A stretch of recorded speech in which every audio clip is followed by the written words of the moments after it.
الحمد لله الذي أنزل الكتاب ولم يجعل له عوجا، وأشهد أن سيدنا محمدا عبده ورسوله وصلى الله على آله وأصحابه أجمعين.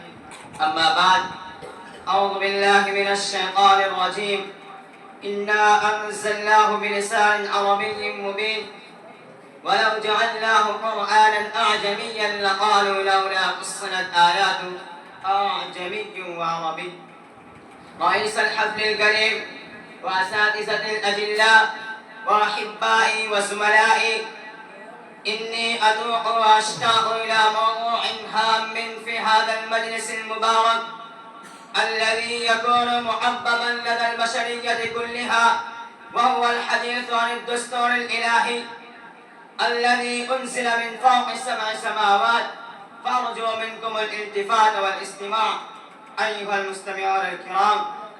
إن القرآن الكريم هو الكتاب المقدس الذي لا يأتيه الباطل، تنزيل من حكيم مجيد، تنزيل من رب العالمين، كتاب أحكمت آياته ثم فصلت من لدن حكيم خبير، كتاب مبارك ليتدبروا آياته، كتاب لا ريب فيه، كتاب لا يمسه إلا المطهرون، كتاب يقص علينا أحسن القصص، كتاب ينبئنا عما الغيب، كتاب يهدي للتي هي أقوم، كتاب بشرى للمؤمنين وغيظ للكافرين، كتاب أتقن وأحكم، كتاب أشمل وأكمل.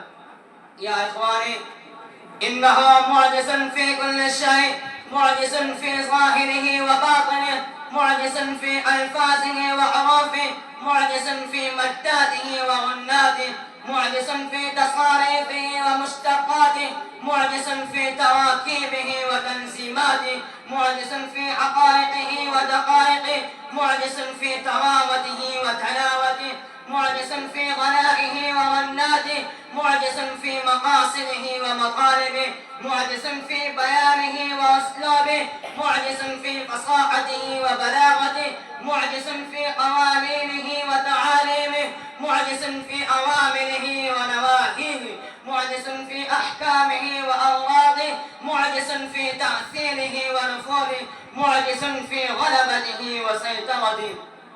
إنه معجزة كبرى، معجزة حية، معجزة باقية خالدة، معجزة سافرة باهرة، معجزة لا تفنى أبد الدهر، معجزة أعجزت فصحاء الإنسانية وبلغاءها وحكماءها عن معارضتها، معجزة زادت المؤمنين إيمانا وزادت المشركين رجسا، معجزة أنجحت وبلغت الذين آمنوا بها إلى مرامي عالية من الوجاهة والرياسة ومن السعادة والهناء، وأهلكت الذين خالفوها وعارضوها إهلاكا تاما، فما بكت عليهم السماء والأرض وما كانوا منظرين. إنها معجزة أبدية على هذا الوجه من الأرض، فإنها تتحدى تحديا سافرا، تحديا فاخرا، تحديا يشوي المخالفين ويقطع دابر الآلدين. فإنها تقول: هل يوجد فيكم رئيس من الرؤساء وكبير من الكبراء وحكيم من الحكماء وعليم من العلماء وفصيح من الفصحاء وبليغ من البلغاء وخبير من الخبراء الذي يعارضني ويقابلني؟ فالإنسانية كلها أمام هذا التحدي متحيرة مشتوهة، خيس لسانها وأقفل فمها قفالا ثقيلا. انظروا إلى تحديها كيف تتحدى: قل لئن اجتمعت الإنس والجن على أن يأتوا بمثل هذا القرآن لا يأتون بمثله ولو كان بعضهم لبعض ظهيرا. إنها تصفن فتقول: قل فأتوا بصورة مثله بل ائتوا بحديث مثله.